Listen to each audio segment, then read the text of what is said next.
always get nervous when I walk into this spot. You just never know what's happening here. It's obviously tarpon and stuff moving out there, but there should be barras in here. But if you look in front of me, there's claw marks in the mud there, so you have to be a bit careful here. This is about as close as I'll get to the water. It's about 2 metres. Anyone who knows anything about crocs, they can cover that in about a second. Oh, this one's got me in a bad spot. I've got no idea because he's not a huge fish or anything. Oh, I don't like going down here. Wow.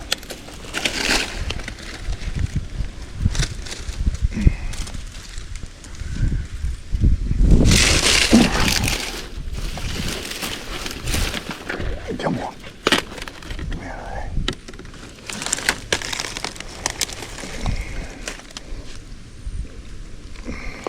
God. How have you done this?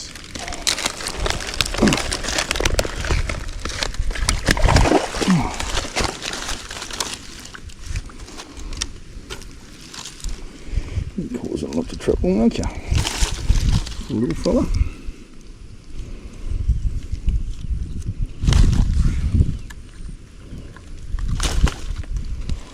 There you go.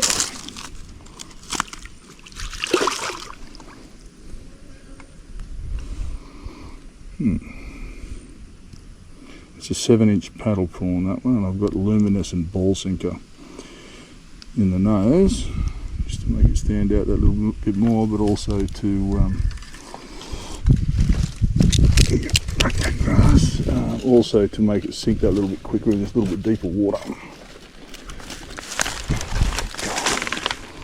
Oh, check that out. I just cast up into one of the most unlikely looking spots.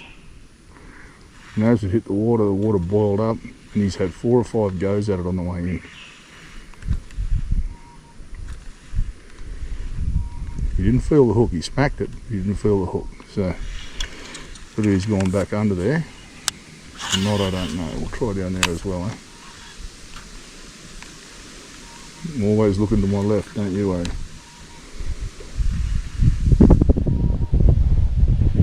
My God, this, I don't know if it's the same fish or if there's a couple of different fish. Bloody hell. That was just, you can't even describe what happened then. It was exciting, put it that way. Oh, I cannot make the hook stick. I don't know why. Crank the drag up a bit more. That one came from right there again. Don't know. But no excuses. Alright, let's test something. I want to test a theory. Been throwing down big lures, lost 3 or 4 fish. Only one that you would say was probably a big fish. That's on lures. I'm going to try something. So this will test me. This will test me casting out. I'm going to chop him down. A little 3 1/4 inch plazo. I'm going to chop him down to about there. Let's throw that in my bag. Let's see if I can catch a tarpon and put him out live and see if it's one of those situations where they won't eat a lure, but they'll eat a live bait. I'll get back to you. So for those of you who watch the channel regularly, you'll know that, oh God, that's not a good casting lure. You'll know that bait fishing is not our thing. I've done plenty of it over the years, don't get me wrong. I've live baited for dewies and barras and jacks and all that sort of stuff when I was younger, but I'd rather catch them on lures. But I do like doing comparisons sometimes. I don't remember back when I was live baiting for big barras, one of my favourite live baits was tarpon, and There's a few tarpon moving around here.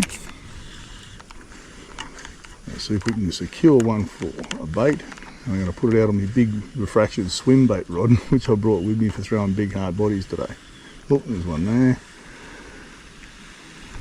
It shouldn't take long and we'll have one.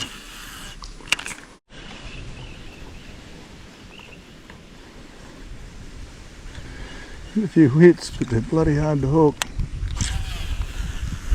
Actually cast this reel cast and rod cast this bloody little tiny jig head in plastic better than I thought. There's about 4 or 5 of them hit it, but they just don't want to hook up. We'll get one. Okay, the absolute perfect size tarpon for a live bait in my opinion. I'm going to get it out of him without hurting him. And being an extremely prepared bait fisherman, what I've got, oh he's bleeding, what I've got is a 7.0 EWG weedless hook. So I'm going to put, so what I might do, I might just make a little float.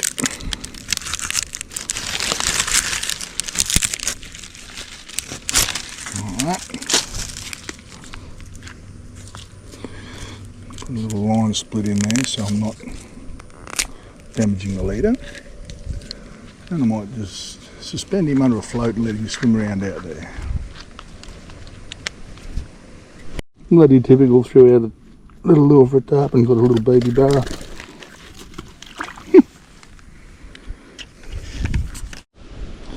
You see my little float heading up that way. He's swimming into the danger zone. That's where there should be a decent barra out there somewhere. When that float goes under and starts running, I'll get ready and set the hook.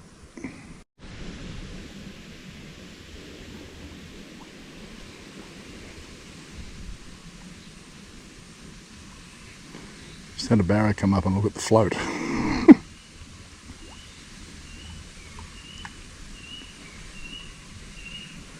Don't know how big it was, but there was a thump under the float and a big swell come up under the float. But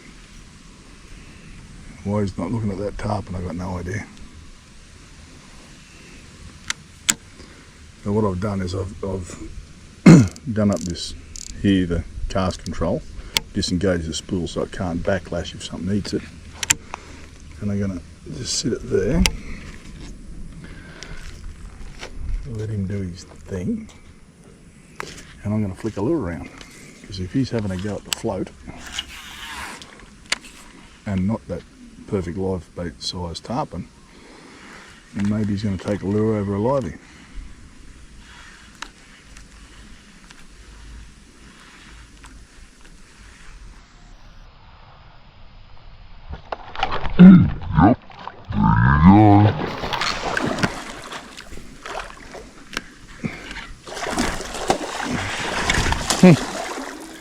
Unreal, eh? Just can't pick it. He's not a bad barra either.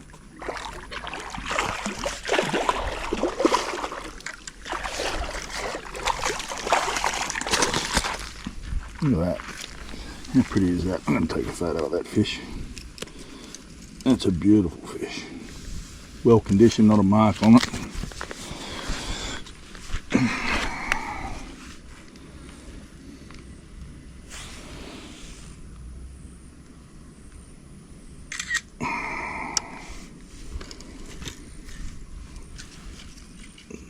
When you're taking a photo, you're trying to fit as much information into a photo as you can, because you can't put words in it.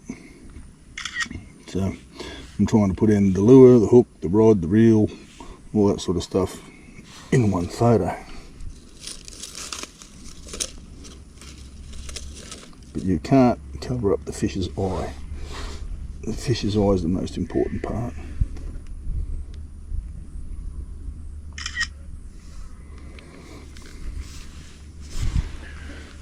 And then, so this is how long it takes, it doesn't take very long. Then you get the hook out of the fish, you get the rod off the top first. All yellow fins, this one, beautiful fish. Get the hook out of him, and slide him back in, turn him around, slide him back in like that. Go on, where you go, you don't want to be here anymore. There we go. Okay, so I just cast him out, and as he hit the water there was a massive thump and something's eaten him, so let's set the hook on that one.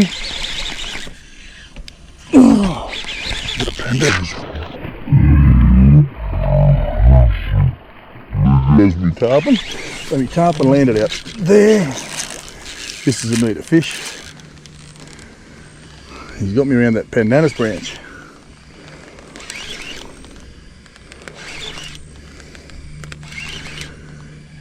There's a bit of a bite time happening right now, so come on. Trying to get that branch off there if I can.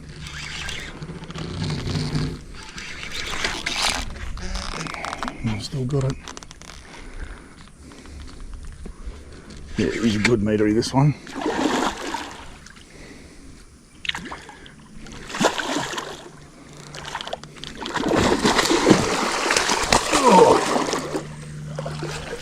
So this is that rod I was talking about. I got it last year. Yeah, that's a good meter fish, that one. I got it last year, and it's a 16 to 40 pound swim bait rod, Samurai Refraction swim bait rod. You see it there. And it's got a 7'6", so it's pretty long for rods that we use. Anyway, I'm not going to muck around. I'm going to take a photo of this fish and get him back in.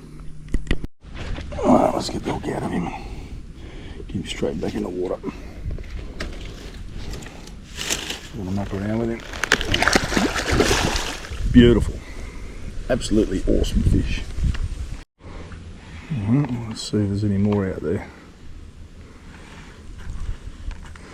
So there's one to lure, one to livey. I'll have to catch another livey and put out there. And funny just using those EWG 70 Seeker hooks that we use on the weedless plastics. They're such a similar shape and everything to a Carly style hook, or wide gape hook.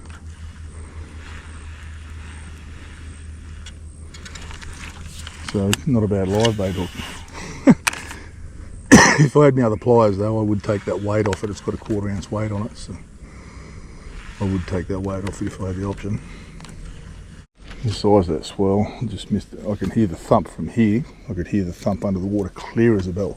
Now he never contacted that lure, so he should come back, he'd still be looking for it. He struck at it, but he never actually contacted it. Just dropped another one. That wasn't a very big fish though, that one. But still, there's a bite happening, so you're going to have a lure in the water or a bait in the water, whatever your choice of catching it. Oh, there's something moved out there that's bigger than a tarpon. Oh, oh, dropped him. I'm just after another tarpon to put on as a livey. That way we can do the comparison again. The trouble with bloody tarpon, they always throw the hook. They're really hard little buggers on this gear too. Like, this is a heavy outfit for tarpon. You need a soft rod with a light line, but I don't have that. Now you got to remember the rules too. You can't cast net. It's illegal to cast net in fresh water. So, oh, big tarpon there. So I'm trying to catch them. As I say, I've got a Atomic Seeker head on. It's a #1 hook. #1 hook with a 3 1/4 inch plazo on it that I've chopped in half. And I've got some of that orange powder coat on there, so it stands out more for him. Oh, I dropped another one. Right, another tarpon. This one's a fair bit bigger than the last one.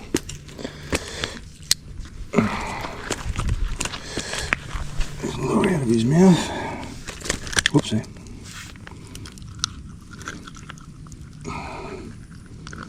Hooked in the roof of the mouth, which is good. yeah, it'd be worth carrying. Like if you love your live bait fishing, it'd be worth carrying one of those little plastics with you. Now I'm going to hook him through the tail wrist because there's no current here, and I want him to swim away from me. So I'm going to hook him just. I'm going to do this so the camera can see it, just under the skin. So when I strike, the hook can come out. And put my float on there. Put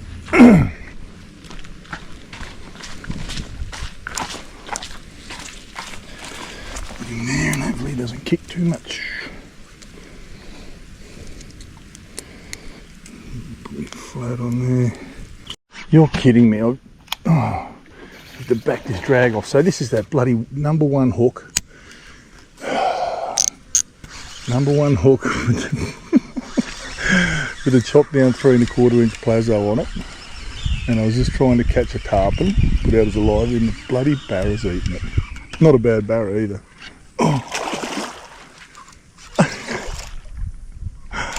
Oh dear, Murphy's Law. But it just goes to show, you know, that old theory. A big lure, big fish, small lure, all fish. Oh, I've got to be real careful not to straighten this hook.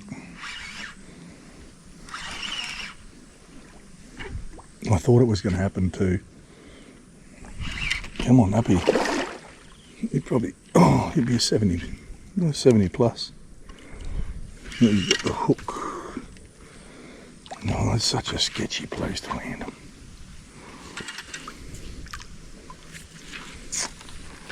I hate this bit.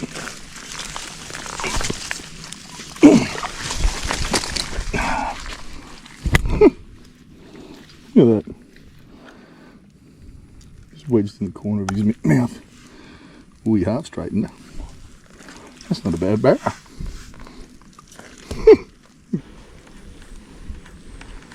Finding it hard to get tarpon at the moment. They've gone down and quietened down for a minute, so. Oh, bloody text messages. Brittany, stop texting.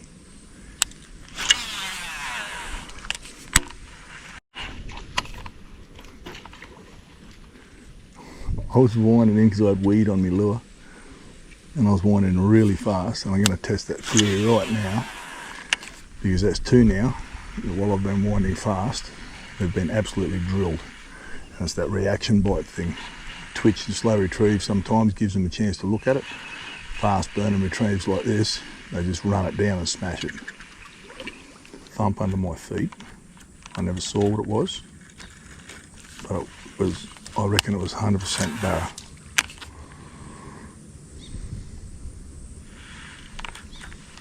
I'm going to go to a scorpion here in a minute, I think. Big problem with that, I've got no frigging pliers. And getting trebles out without pliers is just sketchy.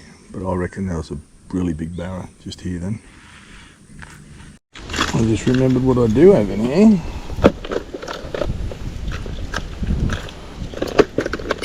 I threw one in just in case. I can't believe it.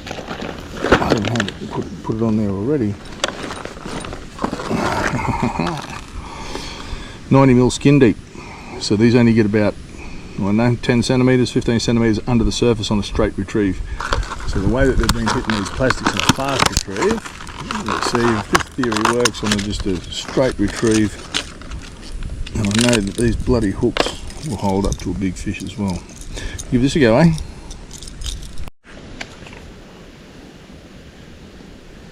I just had another barra. I was just winding this lure in that I've been throwing around for tarpon. There's another barra hit it at my feet. It's ridiculous. And then you think to yourself, right, well, I'll target some barra with this, and you can't get a bite. So you go back to doing the other thing with the tarpon, and confusing. That one ate it. That one ate it right at my feet. So I was going to lift it out.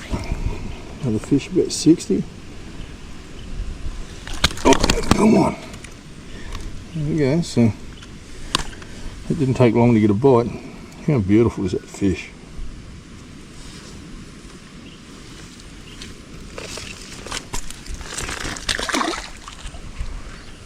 Bloody hell. Another one that ate it right at the rod tip. Much smaller fish, this one. He wouldn't even be, he'd be 55 probably.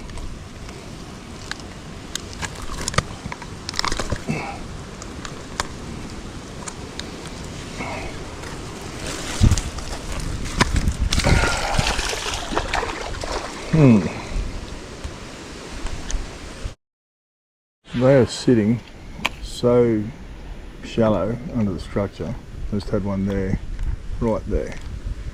Just flew out from under that pandanus branch. Had a serious crack but missed the bloody hook. There he was. Oh, there he is.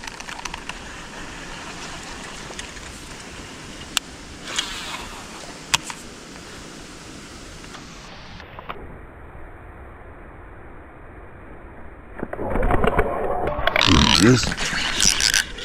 Oh, that's a jack, is it? A big jack. There you go. About a 41. Let me get this hook out of it. About a 41, 42 centimetre jack. How cool is that?